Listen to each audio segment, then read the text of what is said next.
বিয়ের প্রলোভন দেখিয়ে প্রেমিকাকে নিয়ে ৩ দিন আত্মীয় বাড়ি থাকার পরে প্রেমিক চাইছে তার প্রেমিকাকে বিয়ে করবে না। এ নিয়ে তুমুল হট্টগোল।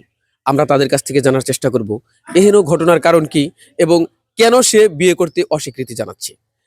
আচ্ছা, আপনি তো উনার প্রেমিকা, তাহলে আপনি উনার আত্মীয় বাড়ি ৩ দিন থেকেছেন, এখন উনি বিয়ে করতে চাচ্ছেন না, আপনার এখন কি মতামত? এখন আর আমার কি মতামত?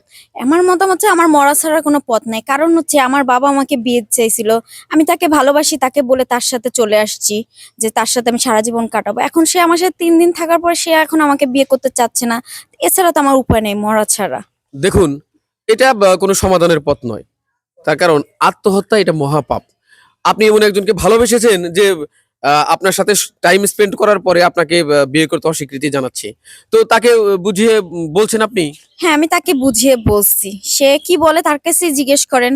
এখন আমার আর কিছু বলার নেই। কারণ হ্যাঁ, বুঝতে পারছি। আচ্ছা, আপনি উনাকে ভালোবাসেন।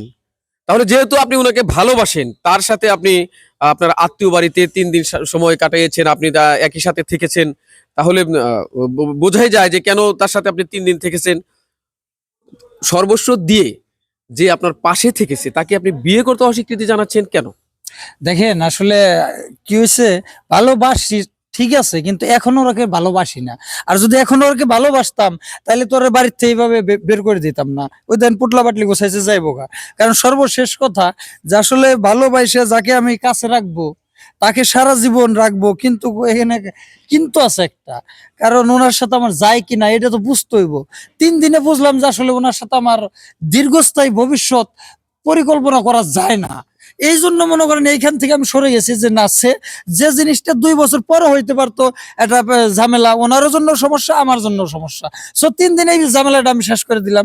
এই জন্য এখন সামরিক কষ্ট হইলেও মনে করেন ভবিষ্যৎ এর জন্যও ভালো, আমার জন্যও ভালো। দেখো তুমি কত বড় একটা বাটপার, ঠিক আছে? যখন আমি তোমার হাত ধরে আমার বাড়ি থেকে পালাই চলে এসেছি তখন তোমার এই কথাটা মনে আসলো না যে আমার সাথে তোমার যায় না?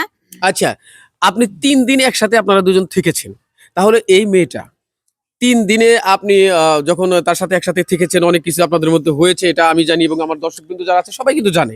তাহলে আপনার কি মনে হয় মেয়েদের সম্মান, সম্ভ্রম এতটাই সস্তা যে ৩ দিন আপনার কাছে ফ্রি ডেলিভারি দিয়ে তারপরে হচ্ছে আপনার কাছ থেকে চলে যাবে, আপনি বিয়ে করবেন না, সেটা মেনে নিয়ে এসে চলে যাবে? এটা আপনার আপনার কি মনে হয়?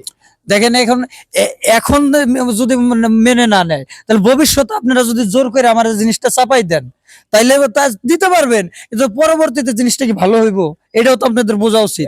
তুমি চাপা চাপিয়ে ধাপাধাপি বাদ দাও। ৩ দিন থাকলা ছেড়ির লগে এই যে ভালোবাসা আর ভালো ঠাসা যে করছো, হ্যাঁ ওই সময় মনে আসলো না ৩ দিন আগেই তোমার এটা দরকার আসলো এই বুদ্ধিটা, এখন কেউ যে আমার জ্ঞান আইছি, হ্যাঁ একটা সর্বনাশ করলা কেন? উনি কথাটা ঠিক বলেছেন। আপনাকে একটু কথা বলি, আপনি আপনি বোঝার চেষ্টা করেন। এই মেয়েটা আপনাকে বিশ্বাস করেছে, আপনাকে ভালোবেসেছে, ভালোবেসে তার সর্বস্ব আপনার হাতে তুলে দিয়েছে। এজন্যই ৩ দিন আত্মীয় বাড়িতে একই সাথে একই ঘরে একই বিছানাতে আপনি টাইম স্পেন্ড করেছেন। এখন যদি এই মেয়েটাকে আপনি বিয়ে না করেন তাহলে মেয়েটার ভবিষ্যৎ নষ্ট হবে, ওর কোনো গতি থাকবে না, সমাজে মুখ দেখাতে পারবে না। তাহলে মেয়েটার জীবনটা নষ্ট করার চাইতে আপনি কি উচিত নয় মেয়েটাকে বিয়ে করে একটা সুখী সংসার তৈরি করার?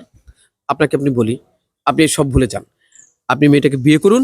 আমার মনে হয় যে মেয়েটা এত ভালোবেসেছে আপনাকে, আপনাকে ঠিক সুখ দিবে, আপনি সুখী হবেন, আপনারা ভালো থাকবেন।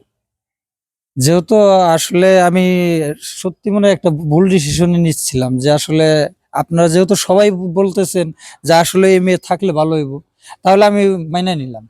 কারণ দশে যেটা ভালো কয় সেটাই ভালো হয়। ধন্যবাদ আপনাকে, আপনি এখন সঠিক সিদ্ধান্ত নিয়েছেন। দর্শক, ভালোবাসা পাপ নয়, কিন্তু এরকম ভালোবাসা করা উচিত নয় যেখানে ভালোবেসে একটা মেয়ে তার জীবনের সর্বস্ব একটা ছেলের হাতে বিয়ের আগেই তুলে দিবে।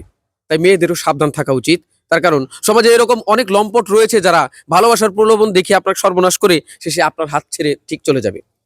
সবাই ভালো থাকবেন। আমরা ভিডিওটি তৈরি করেছি আপনাদের বিনোদন দেওয়ার জন্য, যেমন তেমন একটা শিক্ষা নিয়ে একটু কথা বলার জন্য যে সমাজে এরকম অনেক রয়েছে, মেয়েরা প্রতারিত হচ্ছে, মেয়েরা ঠকেছে, যাতে কেউ প্রতারিত আর না হয় তার জন্য সবাই সাবধান থাকবেন, সুস্থ থাকবেন, আমাদের সাথে বরাবর থাকবেন এই আশা প্রত্যাশা ব্যক্ত করে আজকের মতো বিদায় নিচ্ছি। ভালো থাকবেন, আল্লাহ হাফেজ।